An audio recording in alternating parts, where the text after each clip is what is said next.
So good day, everyone. Today we'll be talking about our covalent ceramics. More specifically, we'll be talking about our carbon allotropes and our silicate structures. So these are not all the covalent ceramic structures, but we're just going to stick to this since these are most common that we can find. Yeah. So first, carbon allotropes. An allotrope is a polymorph that only has one element. So if same element but different structures, we call that a allotrope. So for carbon allotropes, the different allotropes are, how many times have we said allotrope? Diamond, graphite, graphene, buckyball or fullerene, and your nanotubes. There are also other configurations, especially for carbon, but we're not going to go into the other configurations. Depends on the synthesis, you can produce actually more exotic shapes, especially for nanostructures. So first, we go into our diamond. A diamond is the hardest mineral known to man. So we know this to man. And the structure of diamond looks something like in the right side here. So this is the structure of diamond. And we can see for each carbon, it's connected to 4 carbons. It is tetrahedrally coordinated. And this is due to the hybridization of our carbon orbital or our carbon hybrid orbitals. So you have 1, 2, 3, 4. This is your sp3 hybridization due to how the hybrid orbitals form. And it will form a tetrahedral structure around each carbon, leading to 4 carbon bonds each. So the structure of diamond, we call this your diamond cubic structure. This is your diamond cubic structure, and examples of other elements or other materials that have this diamond cubic structure is your carbon, silicon, and germanium. This is similar to your zinc blende structure, but instead of having 2 different elements, we only have 1. So parameters for this one, coordination number of each carbon is 4. 1, 2, 3, 4. We can see 1, 2, 3, 4 bonds. 1, 2, 3, 4 bonds per carbon. For each of this conventional unit cell, we can see that there will be 8 atoms. 8 atoms per our unit cell. So we have 1, 2, 3, 4, 5, 6, 7, 8. 8 corner atoms times 1, 8. Then we have 1, 2, 3, 4, 4, 5, 6. 6 face atoms, and each of that has a 1/2 contribution. And we have 1, 2, 3, 4 interstitial atoms. 4 atoms. So we have 4 plus 1 plus 3. We have 8 atoms. The A is to R ratio, or the A to R ratios, the lattice parameter, the side length of the cube to the radius of the carbon atom, the ratio is 8R over square root of 3, and the APF for the structure will be 0.34. So for the derivation of the structure or these values, I will just leave it up to you. But for this one, this happens from this diagonal. So they got it from this diagonal, the relationship. So this is 2R, and this is equal to 1/4 of the body diagonal. Next, we have your graphite. So graphite is a layered structure of carbon. So we have planes of carbon that are strongly bound, and each of these planes or each of these sheets is weakly bound by van der Waals forces. Due to this weak binding in between the planes would slide easily. So it can make a graphite as a good lubricant. It is also why we use it in our pencil, because na-shear off yung layers natin, making it ideal to be a writing implement. So if this is your pencil, it's your pencil lead, and we write with it, what happens is we're taking off, let's say, this layer here. We're transferring it into our paper. So, yeah. So within the planes though, within this one, there is a strong bond, strong yung bonding na yan, because it's all covalent bonds. And for graphite, the hybridization for this one is sp2, trigonal planar structure, and each of these planes will then be, again, held together by van der Waals forces. So for materials, usually, the weakest forces are the ones that determine the properties of your material, mechanical properties. So we'll also see this also in your polymers. Next, graphene. For graphene, this is just one sheet of graphite.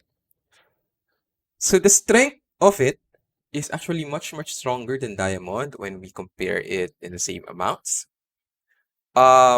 This is because these bonding in the planar bonding of this one is really strong.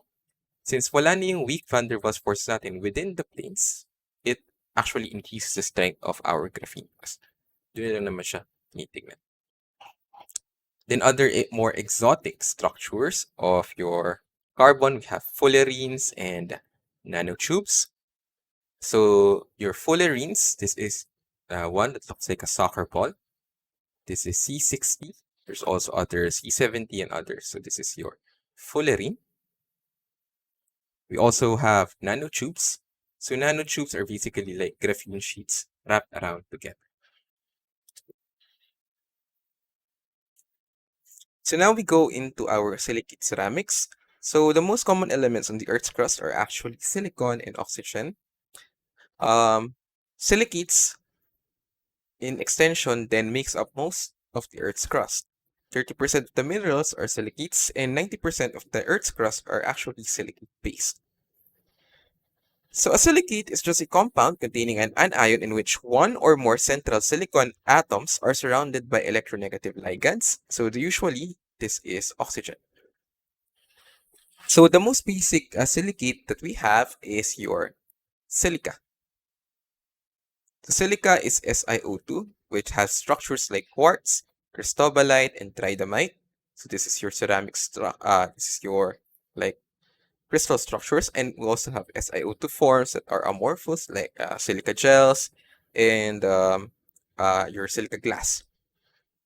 So in our silicate ceramics, the strong SiO bonds in the structure here, this bonds here, here.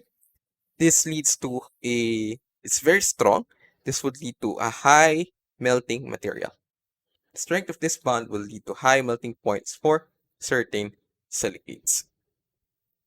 So before we discuss our silicates crystal structures or silicate structures, we need to understand the silicate ion.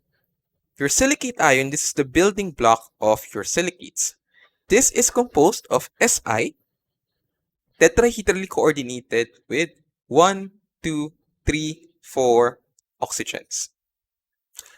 So by the arrangement of these different silicate ions, we will be able to form our different forms of our silicates. And the important thing to note here is that your oxygen can bond to 1 or 2 silicon. So pag isa lang yung bonding ni oxygen mo na Si, so yung isa, let's say libre siya, meron kang negative charge dito, this is what we call your non-bonding oxygen. Meanwhile, if your oxygen is bound to 2 Si, this is what we call your bonding oxygen. And this in terms can be able to form, let's say, connections between different silicate ions, which will form, let's say, networks or chains. So the existence of these bonding and non-bonding oxygens would allow us, would actually determine the properties of our silicate materials. So another distinction that's important in not just our silicate structures, but in our crystalline, in our ceramics, in our covalent ceramics is the crystalline versus amorphous forms. Yung crystalline form natin, we have both short-range order and long-range order. So what happens here is that there is a certain, it follows a certain crystal structure. There's order, even and far-flung regions of our crystal. Meanwhile, for amorphous naman, there is no long-range order, only like immediate short-range order. And this would affect our structure such that will create yung mga ganito natin. So the distinction between crystalline and amorphous, this comes from actually how they are formed. Usually, whether it will become a crystalline or amorphous structure depends on the cooling rate. If the cooling rate is really fast, we're not allowing our structure to form into its ordered positions, we will get an amorphous SiO2 or amorphous ceramic. But if the cooling rate is slow, we're allowing uh, our molecules or our components slot into its ordered position, we will get our crystalline ceramics. So a particular kind of amorphous silicate that I'd like to focus on is our silica glass. So silica can also be made to exist as a non-crystalline solid. This is usually done from the silica melt. We solidify it really, really fast. This would have a high degree of atomic randomness, which is characteristic of a liquid. So that's why we call it the material as a vitreous silica or fused silica as well. So as with crystalline silica glass still has your silica tetrahedra as its backbone. So we still have your SiO4 tetrahedra as its backbone. But unlike your crystalline structure, there's a considerable disorder outside of this tetrahedra. Hindi na siya regularly arranged and will make your amorphous structure. So for our gases, we usually have these different components that we consider. So first is your glass former, or we also note this as your network former. So glass formers or network formers are those that create the glass network or the silica network that we have. So let's refer to this figure of this is Na doped SiO2 glass, or this is a sodium glass. So the network former here, the glass former here, will be our your SiO2 or yung silicate natin. So nakita natin dito yung SiO2 natin. This is your Si, and this is your oxygen. And each of your oxygen here is bonded to two Si. So yung oxygens natin, this acts as your bonding oxygens. This allows us to form the network in our structure. So mula dito, so yung glass former or network former natin, this essentially is the the base material that we have. That forms your glass. Ito yung parang solvent, if you will. Now next we have your modifiers and your intermediates. These two are different. Glass modifiers, these are additives, or not additives, sorry. These are, let's say, other compounds that we can add into our glass to modify the network of our structure. So modifiers and intermediates are different in how they modify our glass network. So modifiers, these are usually Na2O or CaO or other oxides that do not form network structures. So due to this, when you incorporate into this one, they will just be dangling here. And for example, for here, Na2O, ito siya, Na2O. So Na is modifying your SiO2 network here. So that is your network modifier. Yung dinagdag natin does not form network structures. Meanwhile, your intermediates naman, so examples of intermediates natin is like TiO2 or let's say Al2O3, your intermediates, they can substitute into your silicon slots here. And parang instead of SiO2 yung nandun, meron tayong TiO2 or Al2O3 na nandun sa slot silicon. So sa intermediates naman, they're essentially substituting into the place of our silicon. And last, itong additives natin, these are not incorporated into our network or into our structure. So this may be different compounds like colorants or so on that can be added into our silica glass.